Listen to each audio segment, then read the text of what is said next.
지난 시간에 파사국에서 온 여인에 대해서 말씀을 드린다고 하다가 못 드렸고요. 오늘 말씀 같이 나누도록 하겠어요.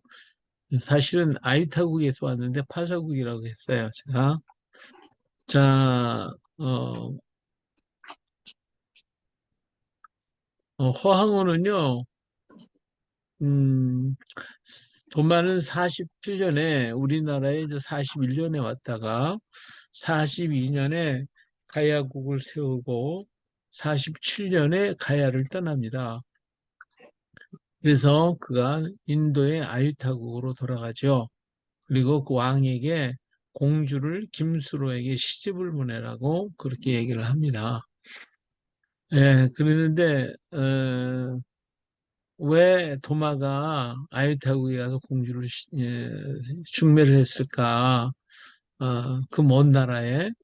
예, 그것은 어, 김수로 왕한테 이제 그런 김수로 왕이 항상 그 신하들이 총각이기 때문에 신하들이 항상 자기 딸을 주고 싶어 할 거 아니겠어요? 그래가지고 장가를 들으라고 계속 얘기를 해요. 그럴 때마다 김수로 왕은 나는 하나님의 택함 받은 선민이기 때문에 거룩한 백성이다 하는 말을 해요. 그래서 하나님이 점지해 주신 처자하고만 결혼할 수가 있다. 그러면서 그들의 말을 받아들이질 않죠.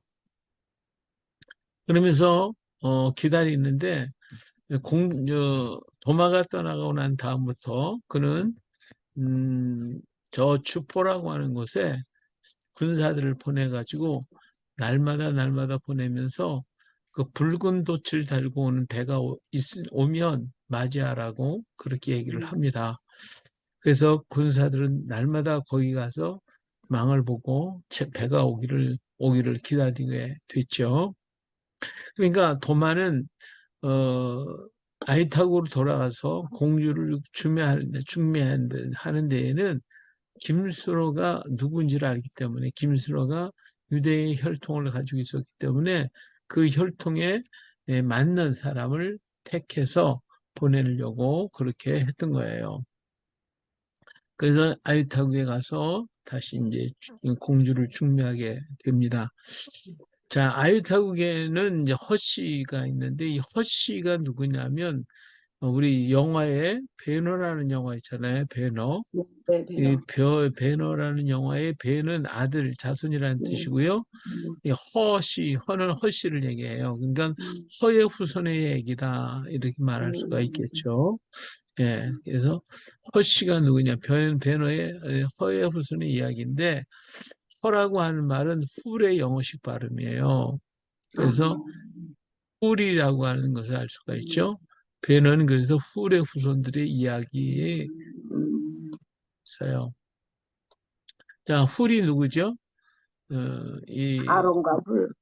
아론. 모세의 이 양손을 음, 들고 있었던 사람이 아론과 훌. 훌이었잖아요. 예, 이제 훌은 미리암의 남편이었어요. 음, 미리암은 모세의 누나죠. 네. 의 남편이 바로 훌이었어요. 음, 유대 역사가 요세푸스에 의하면 훌은 모세의 누이 미리암의 남편이다 이렇게 분명하게 얘기를 해줬어요. 물론 성경에는 이 미리암의 남편이라는 말은 없어요. 근데 역사가 요세푸스가 그렇게 증언을 했죠. 그리고 후리한 말은 빛남, 존귀, 고귀하다라고 하는 의미를 가지고 있습니다. 이런 그 훌이 그러면 어떻게 여기 와 있을까라고 하는 것이죠. 훌이 왜 인도에 와서 살게 될까? 저 훌은 상당히 불행한 사람이었어요.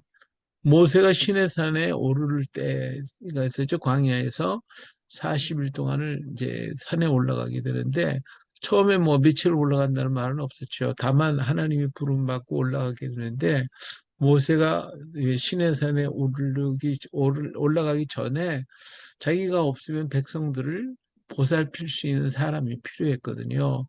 그래서 그 백성들을 보살필 수 있도록 누구에게 맡길 건가 이렇게 맡길 사람을 택했는데 사실 모세가 믿을 만한 사람이 아무도 없어요. 믿을 수 있는 사람이 없기 때문에 아론과 자기 형님이었던 아론 그리고 그의 매형인 훌을 불러다가 이렇게 부탁을 해요.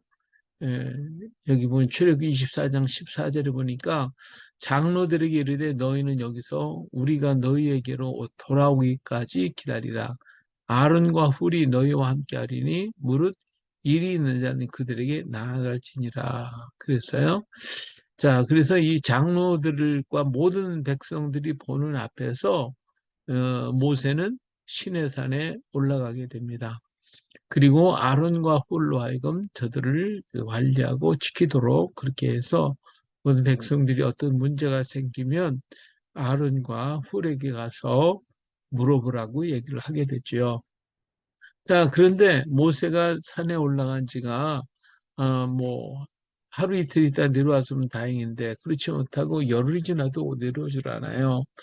20일이 지나도 안 내려오고 30일이 지나도 안 내려오니까 사람들은 생각할 때 기가 막히잖아요. 사람이 어떻게 아무것도 먹을 것도 없이 있는 산에 올라가서 40일, 이제 30일이 지나도 안 오니까 이제 걱정이 생겼죠. 뭐, 모세가 살아있다라고 하는 그런 생각들을 할 수가 없었을 정도로 전부 다 모세는 죽었을 것이다. 이렇게 생각할 수밖에 없었겠죠. 누구나 다 아마 그렇게 믿었을 것이에요. 자, 그렇게 돼서 이 사람들은 이제 문제가 생겼어요. 지도자가 없어졌으니까 이 광야에서 어떻게 사느냐 이거예요. 그래서 지도자가 없고 우리를 인도할 수 있는 신을 만들어라. 그렇게 해서 터진 사건이 금송아지 사건이잖아요. 예, 출애굽기 32장 31절에 보니까 모세가 여호와께로 다시 나아가 어쩌오되 슬프도소이다 이 백성이 자기를 위하여 금신을 만들었사오니 큰 죄를 범하였나이다. 그래서요. 그러니까 이 금송아지 사건이 터져가지고 그냥 난리를 피니까 하나님은 모세로 하여금 빨리 내려가라고 그랬어요. 그래서 모세가 내려가서 보니까 이 난리가 핀 거잖아요. 그때 모세가 하나님께로부터 받은 돌판을 가지고 왔잖아요. 그 돌판을 가지고 와서 냅다 깨뜨려 버리고 말죠. 그리고 하나님 앞에 이 문제를 놓고 부르짖어 기도합니다. 큰 죄를 범했습니다. 그러나 이제 그들의 죄를 사하시옵소서. 그렇지 아니하시오면 원하건대 주께서 기록하신 책에서 내 이름을 지워버려 주옵소서. 자기가 가져왔던 돌판 깨뜨려 버렸잖아요. 그리고 난 다음에 백성들을 용서해 달라고 기도해요. 왜냐하면 그 돌판에는 그 우상 만들지 말라고 그랬어요. 근데 이게 만들고 있으니 그 앞에다가 이걸 공포를 하면 이 백성들이 하나님 말씀 다 어긴 것이니까 그들이 하나님의 진노를 받을 수밖에 없어요. 죄를 범하니까. 그러니까 이 돌판을 그 십계명을 낭독하지 아니하고 깨뜨려 버리고 안 받았다 모른다 이거죠. 그러면서 이 죄를 용서해 달라고 하나님께 기도를 하면서 자기가 이 죄를 다 담당하겠다 그거죠. 주께서 기록하신 책에서 내 이름을 지워버려 주옵소서. 이거 다 모세 자신이 이 백성의 죄를 다 지겠다라고 하는 그런 얘기를 하게 되는 거예요.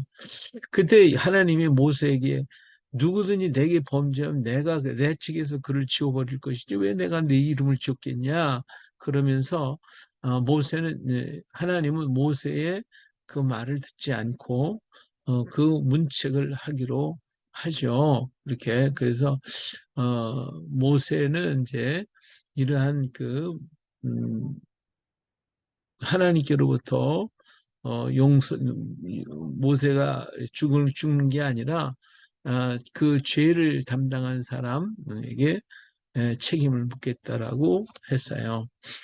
자, 이러한 그 중요한 문제들이 일어날 때에 어, 어, 신명기에서 보면 또 그런 말이 있어요. 우리가 잘 이해를 못했던 부분들이 많이 있는데 이게 신명기 9장 18절에 가서 보니까 이런 얘기 했어요. 그리고 내가 전과 같이 40주 40야를 여호와 앞에 엎드려 떡도 먹지 아니하고 물도 마시지 아니하였으니 이는 너희가 여호와의 목전을 내 악을 행하여 그를 경노하게 하여 크게 죄를 지었습니다. 우리는 산에 40일 금식하고 내려온 걸로만 알고 있는데 내려와서 이 형상을 바라보고 모세가 또 40일을 기도하면서 이들의 죄를 용서해달라고 기도합니다. 여호와께서 심히 분노하사 너희를 멸하리 하셨으므로 내가 두려워하노라. 그러나 여호와께서 그때에도 내 말을 들으셨고 여호와께서 또 아론에게 진노하사 그를 멸하리 하셨으므로 내가 그때에도 아론을 위하여 기도하고 너희의 죄 곧 너희가 만든 송아지를 가져다가 불살라치고 티끌같이 가늘게 갈아 그 가루를 산에서 흘러내리는 시내에 뿌려놓으라 그랬어요.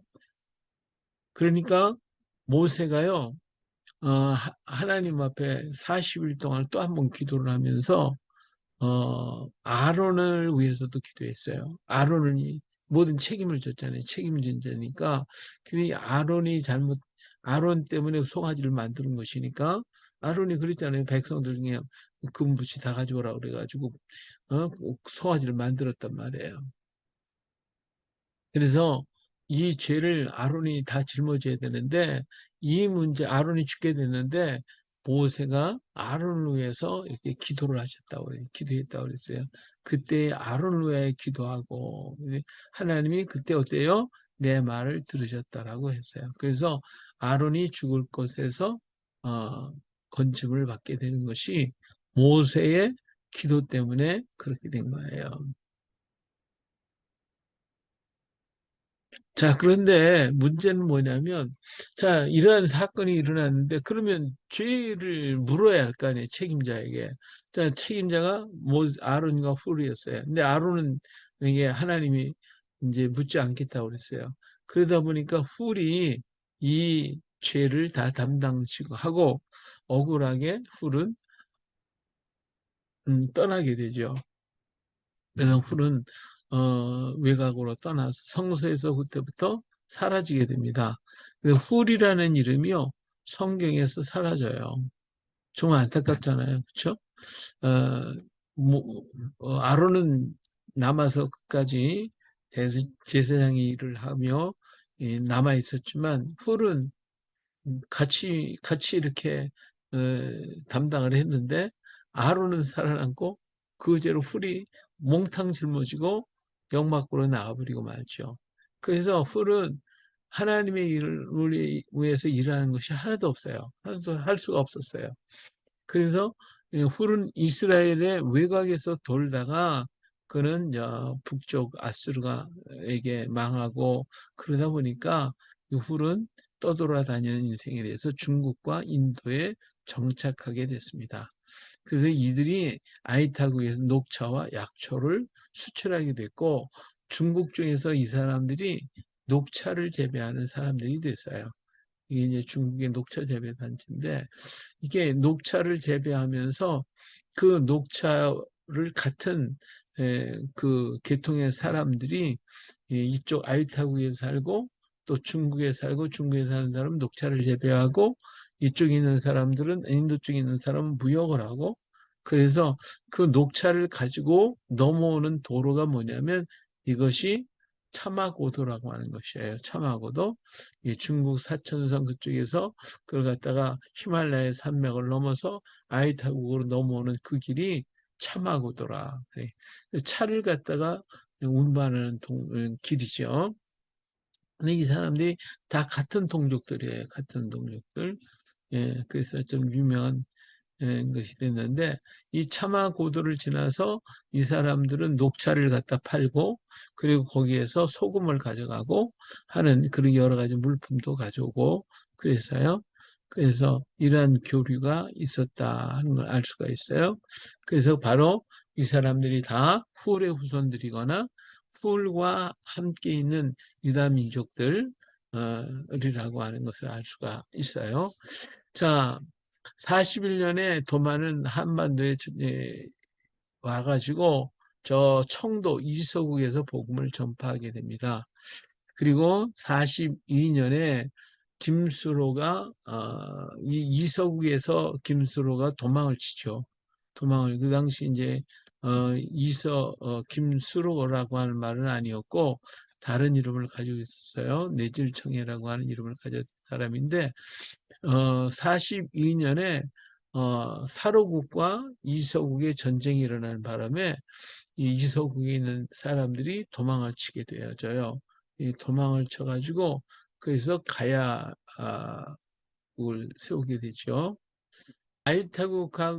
이서국하고 사로국의 전쟁이 42년에 일어나서 이서국에 있던 왕자 그 내질청해가 김해로 도망을 오죠. 그래서 김해에서 김수로가 그에게 세례를 주고 나서 이름을 김수로라고 이름을 바꿔줘요. 그래가지고 그때가 3월 3일 날입니다. 음력으로 3월 3일. 그래서 3월 삼진 날이 이루어지게 되죠. 그리고 6월절이 3월 14일인데 3월 15일 날 무교절 첫날 그런 가야국을 세우게 되었고 가야국이라는 말은 물고기라는 의미예요. 그래서 하나님의 나라를 세우게 되어져서 가야국이 시작을 하게 됩니다. 그리고 일단 47년에 그는 다시 아이타국으로 돌아가서 북인도로 돌아가서 중매를 하죠. 중매를 하고 난 다음에 거기 인도 북쪽을 돌다가 48년에 마리아가 죽어요. 예수님의 어머니 마리아가. 근데 예수님의 어머니인 동시에 도마의 어머니도 되잖아요. 예? 그래서 어 50년에 돌아가시다는 말을 듣고 예루살렘으로 돌아가게 되죠. 그래서 50년에 예루살렘에 흩어졌던 모든 제자들이 다 돌아와요. 돌아와서 50년에 예루살렘 회의를 하게 되고 그때 이제 마리아의 뭐 죽었기 때문에 그때에서 모여가고 제자들이 무슨 일을 했겠죠. 예배를 드리거나 했겠죠. 그리고 예루살렘 회의를 하게 됩니다. 이때 돌아갔던 사람이 다 이제 선교 보고하고 어떤 일이 있었던 거 다 들어와서 얘기하면서 그들은 한 사람씩 한 사람씩 죽어가고 있는 모습을 보고 지금까지는 그들은 급해가지고 그냥 가서 복음만 전하고 왔는데 이제부터는 그렇게 하지 말고 이제 가서 편지도 쓰고 일도 쓰고 책을 써야 되겠다라고 하는 말을 하게 되고요. 그 다음에 목양을 해야 되겠다. 교회를 줘야 되겠다. 지금까지 1차 전도 기간에는 시간이 없었어요. 그래서 목양을 하지 않고 교회를 안 줬어요. 그냥 무조건 가서 전학원 가서 다른 곳으로 옮겨가고 왜냐하면 자기들이 생애 안에 예수님이 오신다고 생각을 했기 때문에 오시기 전에 빨리 가서 한 사람이 더 알려줘야 되기 때문에 자기 동족 디아스포라 유대인들에게 가서 전하라고 그렇게 했던 거예요. 그런데 한 사람씩 죽다 보니까 예루살렘 회의에서 이제는 안 되겠다. 이제 목양을 하자 해서 교회를 짓게 되죠. 그 도마는 52년에 다시 예루살렘에서 인도 남부 첸나이 지역으로 이제 떠나게 되어지죠. 그래서 그곳에서 20년 동안을 목회하다가 7개 교회를 짓고 첸나이에서 72년에 순교를 하게 되어집니다. 근데 이 20년 기간 중에 한 번 정도 우리나라에 다시 한번 오지 않았을까? 가야국이 걱정이 돼가지고 한번 오지 않았을까 생각이 들어요. 그것은 아직 확실한 증거가 없기 때문에 말씀드리는 어렵고 저희들 생각해 볼 때 한 번 정도 더 왔을 것이다. 이렇게 생각은 듭니다. 그런 흔적은 약간 있어요. 자, 그러면 허항욱이 이제 중매를 해서 이제 허항욱 오게 되는데 자, 도마가 40년에 김해를 떠나서 아유타국에 돌아와서 중매를 했어요. 근데 이때 허항우는 원래 이름이 허황옥입니다. 황옥이에요. 이름이 황옥이. 후라고 그러는 건 이제 왕비가 됐으니까 후가 붙었는데 원래는 황옥입니다. 이름은 약초의학의 대가였고 녹차를 가지고 왔어요. 이 당시 나이는 어렸지만 녹차에 대해서 굉장히 많은 것과 그 다음에 약초의학에 대해서 많은 것을 알고 있었던 사람이 허황우였어요. 그래서 이것을 가지고 민간 치료하는 방법을 배울 수 있었고 알고 있었단 말이에요. 자, 도마가 와가지고 부모님한테 이제 허황욱의 아버님한테 이제 얘기를 왕한테 얘기했죠.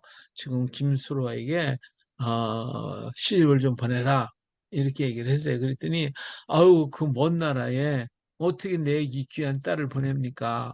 누구나 반대하지 않겠어요? 예, 반대를 해요. 그런데 그때 꿈에 하나님이 나타나셔서 보내라고 하는 그런 지시를 받게 되어지죠. 여기서 어, 꿈속에서 하나님의 말씀을 듣고 아침에 일어나서 자기 부인에게 얘기를 해요. 그래서 부인도 그때 그 꿈을 같이 꿨기 때문에 여기에 대해서 얘기를 하고 그래서 그가 이제 어, 가야로다가 오게 되어집니다. 자, 그는 김수를 만나서 밤새도록 이야기를 합니다. 저는 아이타국 예, 이 공주인데 성은 허씨이고 이름은 황옥이며 나이는 16세입니다. 본국에 있을 때 지난 5월에 부왕과 모호께서 저에게 말씀하시기를 우리가 어젯밤 꿈에 하늘의 상제를 배웠는데 상지께서 가락국 왕 수로는 하늘이 내려보내어 왕이 앉게 했으니 신령스럽고 성스러운 분이다. 또 새로이 나라를 다스리며 아직 배필을 정하지 못했으니 그대들은 공주를 보내 배필이 되게 하라는 말씀을 마치고 하늘로 올라가셨습니다. 하고 이 이야기를 김수로 왕하고 결혼한 첫날 저녁에 여기에 대해서 자세하게 얘기를 해요. 자, 그럴 때에 여기서 그러면 그 아버지에게 허황국의 아버지에게 나타났던 그 꿈에 나타난 자가 누구냐? 그 부분에 대해서 우리 가락국기에서 이렇게 얘기를 해요. 상제라는 말을 써요. 여기에 상제, 동견, 황천상제. 이게 상제, 하늘의 황천의 하늘의 상제님을 만났습니다. 그런 뜻이거든요. 자, 요 상제라고 하는 말은 중국에서 하나님을 가리켜 얘기하는 단어예요. 이건 상제라고 써요. 이건 다른 신이 아니고 하나님을 가리키는데 그래서 중국에서는 하나님을 샤다이라고 불러요. 샤다이. 예. 그래서 이 샤다라고 하는 말은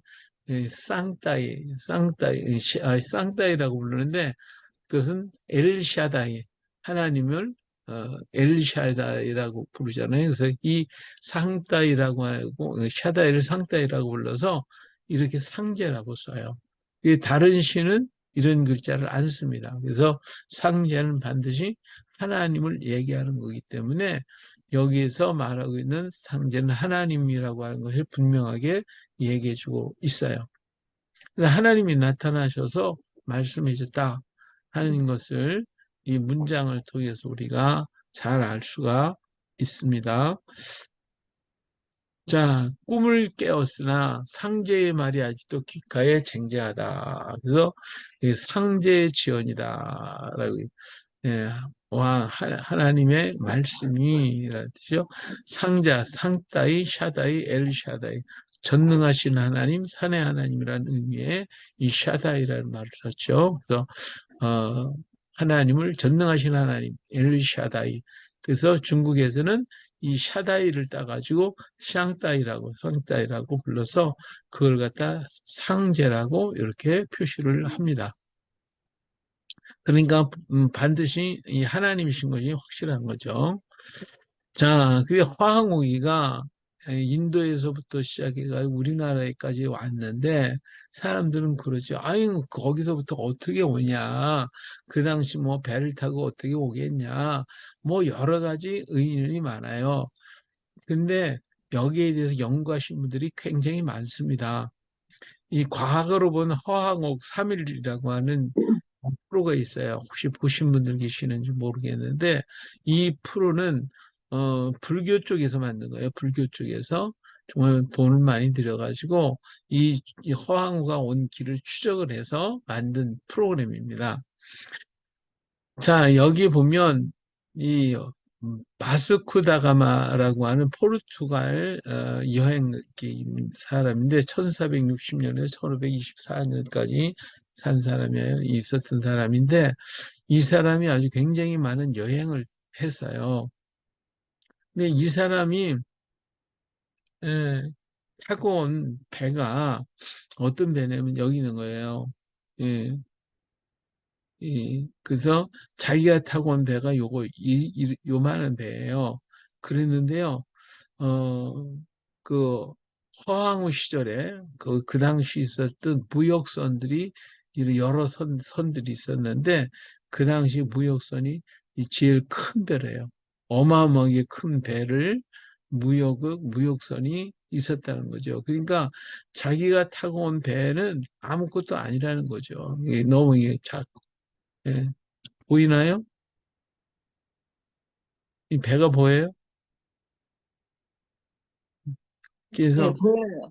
예, 이 큰 배가 그 당시에 무역선이었대요. 자기가 타고 온 배는 요걸 온 것이었고. 그래서 이만큼 크게, 예, 그런 배가 그 당시에 있었다는 거죠. 그래서 허항국이 올 때 이런 큰 배를 타고 갈 수 있었다라고 하는 얘기를, 이렇게 과학적으로 밝혔어요. 자, 그래서 왕이 대답해서요. 예, 여기 이제 수로 왕이 그 허왕의 얘기를 듣고 이런 얘기예요. 나는 태어나서부터 신성하여 공주가 멀리서 올 것을 이미 알았으므로 신하들이 왕비를 맞으려는 청을 따르지 않았소. 이제 현숙한 공주께서 이렇게 스스로 오셨으니 이 사람에게는 참으로 다행이요. 이런 얘기를 했어요. 여기 이 김수로가 한 말이 참 어, 특별한 거예요. 나는 태어나서부터 신성하다. 그러세요? 신성하다. 여기 보면 여기에 거룩할 성자를 썼어요. 이렇게 난 거룩한 사람이다. 신성하다는 거룩한 사람이다. 언제부터? 태어날 때부터 나는 신성한 사람이다. 이런 얘기를 해요. 자, 그렇다면 태어나서부터 신성하다라고 하는 것은 선민이라는 의미가 돼요. 선민은 뭐예요? 곧 유대인들을 얘기하고 있는 거죠. 자기는 유대민족이었다. 예, 선민, 하나님 택한 백성이었나라고 그렇게 자기가 증언을 해요. 그래서 신하들이 아무리 나보고 결혼을 하라고 그래도 나는 어, 공주가 멀리서 올 것을 미리 알았습니다. 이미 알았습니다. 도마가 중매를 해주겠노라고 약속을 했기 때문에 그걸 기다렸던 것이죠. 자, 그런데 이 배에 이제 허항옥이 이제 시집을 옵니다. 배를 타고 오는데 이 아이타국은 원래 무역하던 배예요. 아까 그 배 봤죠? 무역선입니다. 그 무역하는 배에다가 결혼할 물품만 가득히 실었어요. 그리고 사공 20명이 그 배에 탔어요. 그리고는 이제 출발을 합니다. 출발을 하는데 이 배가 오다가 바다에 들어보니까 풍랑 때문에 배가 가벼워가지고 너무 뒤뚱거리니까 갈 수가 없는 거예요. 그래서 이 배가 다시 돌아갑니다. 돌아가서 이 배가 무역을 할 때는 많은 물품을 실어가지고 배가 무게가 있으니까 그래도 괜찮았는데 이번에는 그 무역선이 아니기 때문에 배가 가볍단 말이에요. 가볍다 보니까 파도에 흔들려. 그래서 배를 무겁게 만들어서 배를 안정시키기 위해서 어떻게 했냐면 그 밑에다가 돌멩이를 가져다가 깔게 돼요. 돌을 깔게 돼요. 그래서 여기 보니까 삼국유세 보니까 시조 수로왕의 비 황옥이 동안 건무 24년 갑신년 48년이에요. 48년 서역 아유타국에서 배에 싣고 온 것이다 라고 기록하고 있어요. 배가 가벼워 흔들리자 붉은 돌을 싣고 왔다라고 분명하게 얘기를 하고 있어요. 그래서 이 돌은 파사석이에요. 파사석이라고 불렀어요. 근데 이 이련이가 뭐라고 했냐면 여기서 탑자를 안 써가지고 파사석 탑이라고 이름을 붙여놨어요. 예, 이게 배가 가벼워서 흔들리지 말라고 붉은 돌을 싣고 왔거든요. 아, 그래서 이런 기사들을 쭉 보니까 화항우가 아이타국에서 왔고 배로 왔고 그리고 어떤 분은 중국 을 거쳐 양자강으로 왔다고 얘기를 하는데 또 그렇지 않고 말레이 반도를 거쳐 왔다 하는 두 가지 학설이 있지만 저는 말레이 반도에서 이렇게 왔다고 생각해요. 자, 그런데 여기 보면 이게 파사석 탑이라고 해서 이 돌을 갖다가 이렇게 놓았어요. 올려놨어요. 그래서 석탑이라고 그래요. 근데 이 탑이 아니라 이것은 돌일 뿐이다. 돌이다. 이건 석탑이 아니고 그냥 돌이다. 배가 흔들리니까 흔들리지 말라고 싣고 온 배예요. 자, 그래서 돌을 싣고 왔어요. 그러면 갈 때는 오히려 짐 실어 내려놨으니까 더 가벼웠을 거 아니에요? 이 더 많은 돌이 필요할 건데 이 김수로가 여기 있는 사공들이 너무나도 고맙고 먼 길을 이렇게 왔기 때문에 그들은 무역하는 사람들이었고 그러니까 그 사람들이 돌아갈 수 있도록 돌아갈 때에 선물을 많이 줬어요. 그 선물이 뭐냐면 그 당시는 아주 귀한 것이었는데 그것이 바로 쌀이었어요. 쌀. 쌀을 갖다가 배에다가 가득 실어줬어요. 그러니까 이 쌀이 얼마나 무거워요. 무거우니까 이 배가 배에 지금 갖추고 가져왔던 돌멩이 필요 없게 됐어요. 돌멩이까지 실으면 너무 무거우니까. 그래서 돌멩이를 다 내려놓고 배만 떠나게 되죠. 거기는 쌀을 가득히 실었고 다른 물품들도 싣고 갔단 말이에요. 그러니까 돌을 싣고 갈 필요가 없어요. 되돌아갈 때 김수로왕이 쌀을 한 배 실어줌으로 이 돌이 필요하지 않기 때문에 내려놓고 갔다 그 말이에요. 근데 이 돌은 사실은 버린 돌이에요, 버린 돌. 이 탑이 아니라 버린 돌. 근데 불교에서는 자꾸 그걸 탑이라고 얘기를 해요. 이 탑이라고 하면 탑 때문에 배가 안정거기에 왔다. 이렇게 얘기를 해요. 그러면 돌아갈 때도 안전하게 하기 위해서 어떻게 돼요? 이 불심으로 있어 왔다면 탑의 힘으로 인해서 배가 안전하게 왔다고 하면 다시 이 탑을 싣고 가야 원칙 아니겠어요? 근데 그 왜 버리고 가요? 이건 타박은 상관이 없는 거예요. 이건 돌이기 때문에 그냥 돌이지 불교에 있는 사람들 마냥 이게 탑이었고 이거 싣고 왔으니까 배가 안정하게 왔다라고 하는 그런 말은 속아서는 안 됩니다. 자, 이 돌은 파사석 탑인가?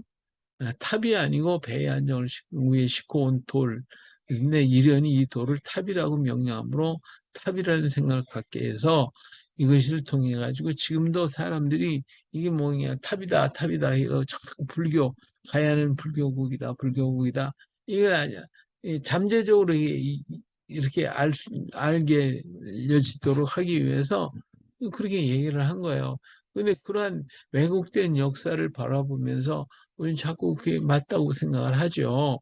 예수 믿는 사람들 자꾸 이거 파사석탑, 파사석탑 하는데 파사석탑이 아니라 파사석이다. 그러면 왜 파사라고 글 쓸까가 중요하잖아요. 예, 자, 근데 이 기사가 써 있는 삼국유사의 내용을 읽어보면 아주 재미있는 기사가 있어요. 뭐라고 하냐면 해동에는 아직 절을 세우고 불교를 믿는 일이 없었으니 이는 대개 불교가 전해오지 않았기 때문에 이 지방 사람들이 믿지 않았던 것이다. 이게 아주 중요한 말을 했어요. 이련이가 썼으면서도 이련은 삼국유사를 쓰면서 불교가 우리나라의 전례가 된 것이 이때다. 이렇게 전례가 됐다 하는 얘기를 쓰기 위해서 삼국유사를 썼거든요. 근데 이 삼국유사를 쓰면서 이 파사석에 대한 얘기를 또 할 때에 그런 얘기를 할 때에 그는 분명히 이 해동에는 아직 절을 세우고 불교를 믿는 여기서 해동이라는 것을 우리나라를 한반도를 얘기하고 있는데 아직 절을 세우고 불교를 믿는 일이 없다는 거예요. 이는 대개 불교가 뭐예요? 전해오지 않았기 때문에 이 지방 사람들이 믿지 않았던 것이다. 그랬어요. 그리고 제8대 질지왕 2년, 이게 임진년 452년에 이르러 처음으로 그곳에 절을 세우고 또 왕후사를 세워 지금에 이르기까지 복을 빌고 있다. 이런 얘기를 했어요. 자, 452년에야 왕후사라는 절을 세웠다는 거예요. 왕후사라는 절을 세웠다. 이렇게 얘기를 하고 있어요. 그러니까 허왕우기가 왔을 때는 42년이에요. 48년이에요. 48년에 왔어요. 그때는 뭐예요? 불교 믿는 일도 불교도 없었다는 거예요. 그러니까 불교가 들어온 건 452년이 돼요. 분명히 여기 얘기를 했어요. 그런데도 불구하고 불교계에서는 자꾸 아이타국, 가야국이 불교다. 자꾸 얘기를 하고 아이타국에서 불교를 가져왔다. 이런 얘기를 해요. 그건 잘못된 것이고, 아닌 걸 자꾸 역사를 왜 하면 안 되잖아요. 예. 그래서 탑이라면 화왕과 불교를 가지고 왔다고 명확히 기록했을 것이나 이려는 절도 없고 믿는 자도 없었다라고 얘기를 했어요. 예, 화왕후에 불교 가지고 왔으면 분명하게 얘기했을 거 아니에요. 여기에 그렇게 했을 거 아니에요. 근데 여기 아직 절도 세우지 않았고 불교를 믿는 사람도 없었다. 아직 불교가 전해오지 않았기 때문에 그렇다라고 분명하게 얘기를 했거든요. 가야, 이게 김해의 시장이, 어, 2017년에 동국대하고 MO를 해가지고 2018년 그것이 만들어진 것이 김해를 가야 불교국으로 다 만들겠다고 프로젝트를 전부 다 만들어 놨었어요. 그래가지고 불교 나라로 가야국을 전부 다 치장을 하려고 그랬다가 우리가 이건 아니다. 이 자료들을 갖다 주고 역사를 왜곡하는 것은 큰 죄인이다 하고 막 대문을 하고 야단을 했기 때문에 그걸 못했어요. 이것은 명백한 증거가 되어지는 것입니다. 그래서 허황은 불교를 가지고 오지 않았다. 그런데 지금도 불교에서는 계속해서 허황가 불교를 가지고 왔다. 이렇게 자꾸 얘기를 하고 있어요. 예, 잘못된 것이다는 거 우리가 잊지 말아야 할 것입니다. 그리고 탑이 아니라 이건 돌멩이다. 자, 그런데 문제는 이 돌을 파사석탑이라고 이련이가 얘기를 했어요. 그러면 파사석탑이라고 말했다면 왜 파사라는 말을 썼을까라는 거예요. 왜 파사라는 말을 썼을까? 이 파사라는 말을 뭐 불교에서는 어거지로다가 뭐 얘기를 하고 있는데 사실은 파사라고 하는 이 당시 파사는 메대와 바사를 얘기하고 있어요. 이 메대와 바사에 대한 그 바사거든요. 우리 성경에 메대와 바사 있잖아 나오잖아요. 자, 그래서 중국에서 파사라고 말을 할 때는 지금 현재 이란, 옛날에 페르시아 지역을 파사라고 했어요. 그래서 한자로 파사라는 말은 기독교의 명칭이 되고 말았어요. 자, 신라의 5대 왕인 파사 이사금, 유리 이사금의 아들 파사 이사금은 이건 파사라는 말 썼잖아요. 파사라는 말을 왜 이때 이렇게 파사라는 말을 썼을까? 이유가요.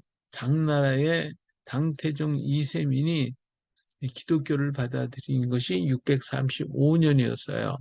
근데 635년에 이때 페르시아에서 선교사를 요청해가지고 그 당시 아로펜 선교사를 초청하고 아로펜은 20명의 선교사들 데리고 와서 이 3년 동안을 당태종 이세민과 성경 공부를 하게 됩니다.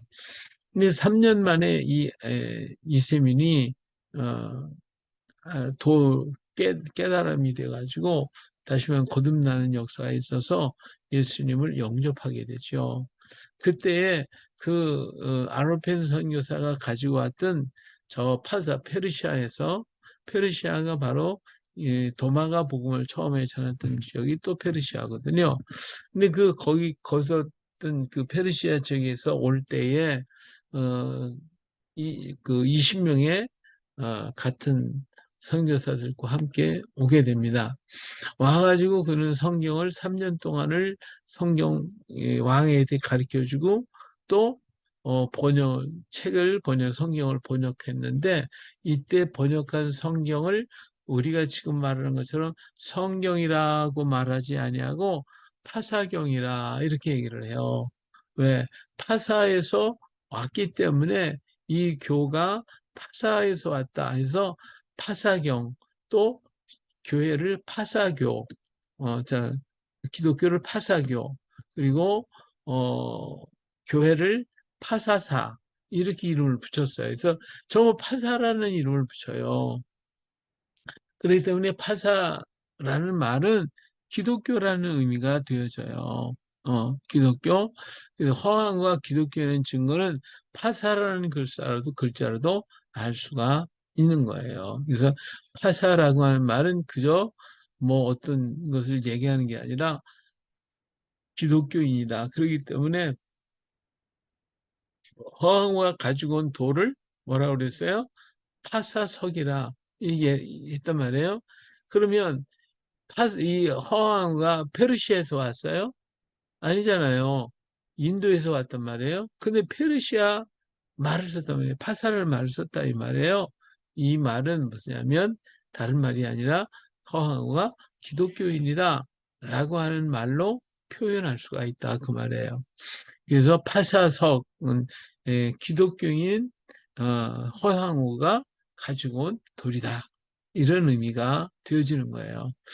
그 당시 도마에 동방교회와 네스토리스파가 칼게톤 공의회 이후에 합류해가지고 5세기 백훈족, 6세기, 7세기에 투르키스탄, 돌궐, 또 82세기엔 위구르, 이제 13세기에는 몽골이 복음이 전파되는 역사가 이 동방교회, 도마의 아시아의 동방교회면 캐톨릭 동방교회가 자, 혼동이니까 동방교회라고 보다는 아시아 교회가 만들어지게 되는데, 어, 정말 그 당시에 기독교를 파사교라고 불렀다.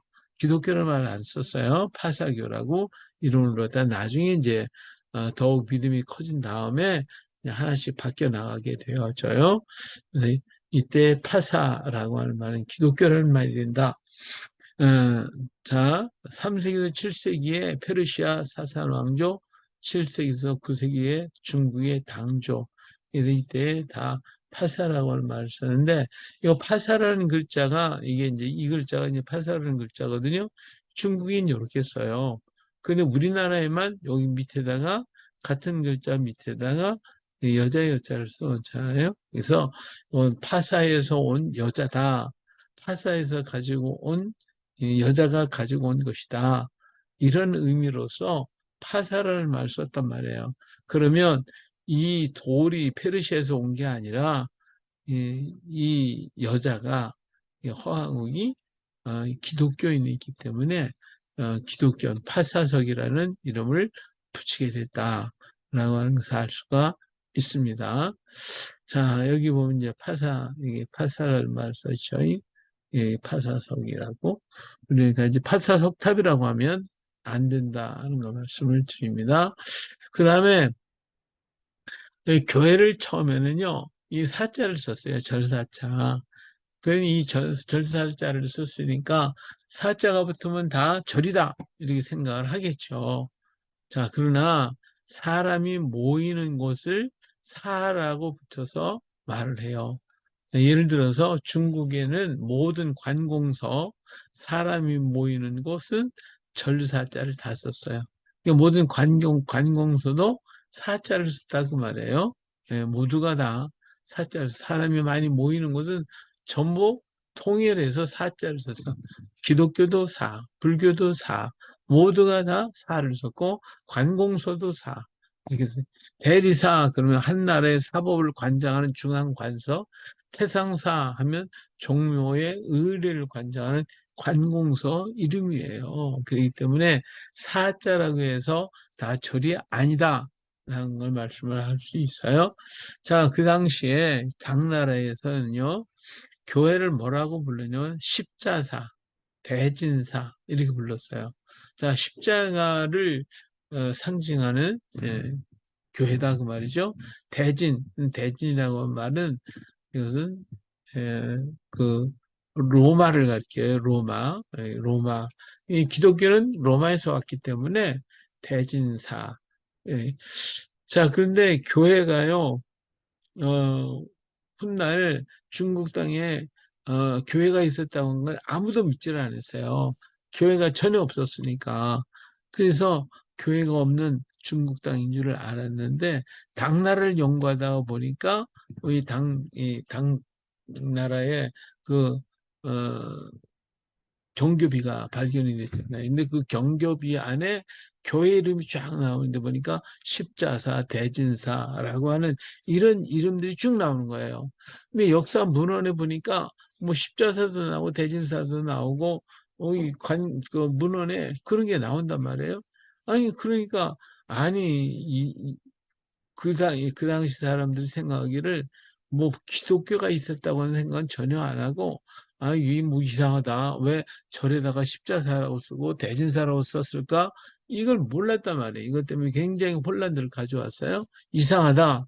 그랬는데, 예, 이 경교비가 발견되잖아요. 중국에서 경교비가 발견이 되다 보니까 거기에 교회 이름이 쫙 나오는데 보니까 대진사, 십자사 이런 것들이 나오다 보니까 아, 이 사자를 썼다고 절이 아니고 교회였구나 사자도 하는 것을 밝혀지게 됐죠. 그러다 보니까 우리나라에서도 교회를 뭐라고 했겠어요? 전부 사자를 불러서 쓰게 되었고 그렇게 불려졌단 말이에요. 그러면, 그러면 모세가, 도마가 와서 이 땅에 교회를 세웠을까? 예, 저는 많은 교회가 있었다고 봅니다. 근데 그 교회들이 다 지금 압박 속에 다 사라졌죠. 왜냐하면 통일 신라가 이루어지면서 불교를 받아들여요. 불교를 받아들이고 고려 시대는 호국 불교에서 불교를 중심으로 해서 다른 종교는 이방 종교예요. 이게 전부 다 없어버리죠. 그래서 그 당시에 교회가 전혀 하나도 남지 않고 사라져버리는 그런 비운을 맞이하게 됐다라고 하는 것이죠. 그래서 우리나라에도 처음에 사자가 있는데 이번에 그 가야사 복원을 하면서 한다고 그럴 때에 가야에서 무너진 절 30개를 복원하겠다는 거예요. 그래서 30개를 복원한다? 아, 왜 무너진 절을 30개를 복원하나? 근데 그 무너진 절들을 가만히 보면 그것이 절이 아니라 교회였던 거죠. 자기들이 그 교회를 다 무너뜨리고 허물어 버리고 또는 폐업을 시켜 놓고서는 이제 와서 다시 세우겠다. 이렇게 지금 얘기하고 있는 거예요. 그래서 우리가 이런 것에 속아서는 절대로 안 됩니다. 그러니까 그들이 어떻게든지 그냥 가야국은 불교국이다 하고 막 끌어들이자고 애를 쓰고 있지만 분명히 가야국은 기독교 국가였고 하나님의 일꾼들이 모여서 세운 곳이다. 이걸 우리는 분명히 알 수가 있습니다. 자, 오늘은 여기